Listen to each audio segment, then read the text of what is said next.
Hey guys, this is part 2 of snapper repower, and what I did is I took it out and got some degreaser, cleaned it up good. Had to clean a rat's bed or bird's nest out of this side over here where I can see my wiring. So I'm gonna have to figure out what wires I need and what wires I don't. And there really ain't but one safety switch, and it's that one right there. So now we're ready to set this engine on here. This is the throttle cable. It'll have to come and bend back somehow the underway. I may have to do some bending on it. Anyway, looks like we're ready to set it in. The good thing with these mowers here is that plate will sit right in that hole, no problems. So let's set it in there and see what it looks like. Okay guys, just got finished putting the muffler on.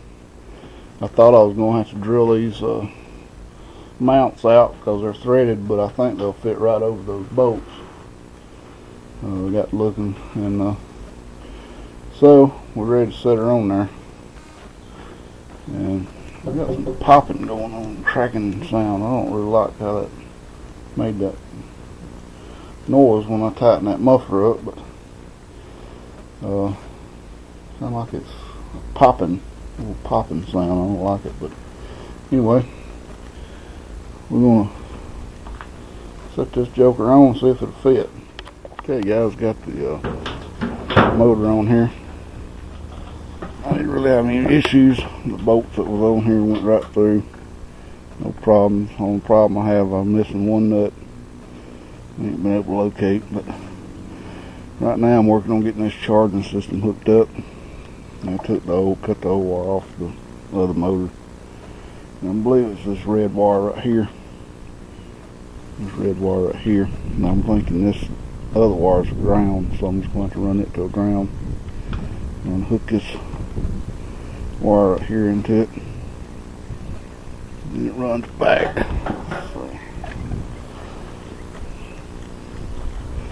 The white wire comes in and goes to the battery side of the solenoid. So yep, I believe that is the charge wire. It's charging the battery up through there.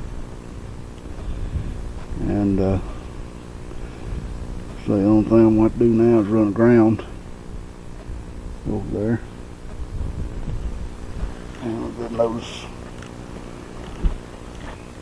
this thing right here is kind of bent out of shape. I think I just need to move the deck up, pull that back. So you can see.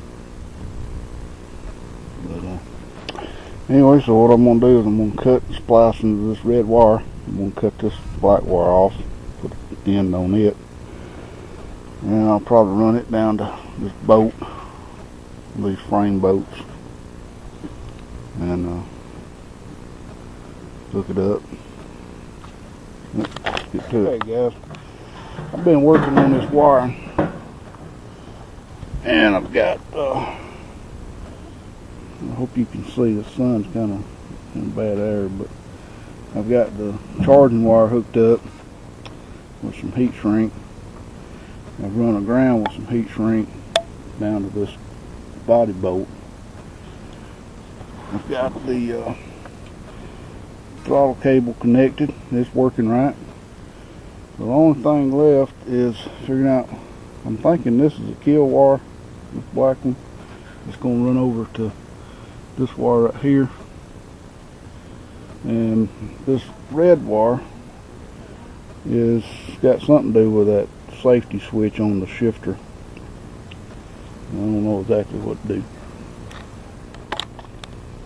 Okay guys, got interrupted. Got a lot going on over here today. So the next step I'm going to do is I'm going to go ahead and get a battery for it. That way I can figure out what's going where. Try to figure out this safety switch. It goes into, got two wires. One goes, this yellow wire goes into this thing, It's got a black and yellow wire that goes, I'm guessing, to the, well, it's going down to the blade. And we got a red wire that don't go to nothing. This one I cut. And then this other wire is going down. So it's coming off, or another wire going down, it's coming out of here. So I really don't understand all I know about that. I may end up having to look up under the switch and see what's going on up under there, down here at the deck. And I've got the cover for this thing somewhere. We used to leave it off because the belt would always pop off for some reason or another, but I'm going to try to find it. Until then, thanks for watching.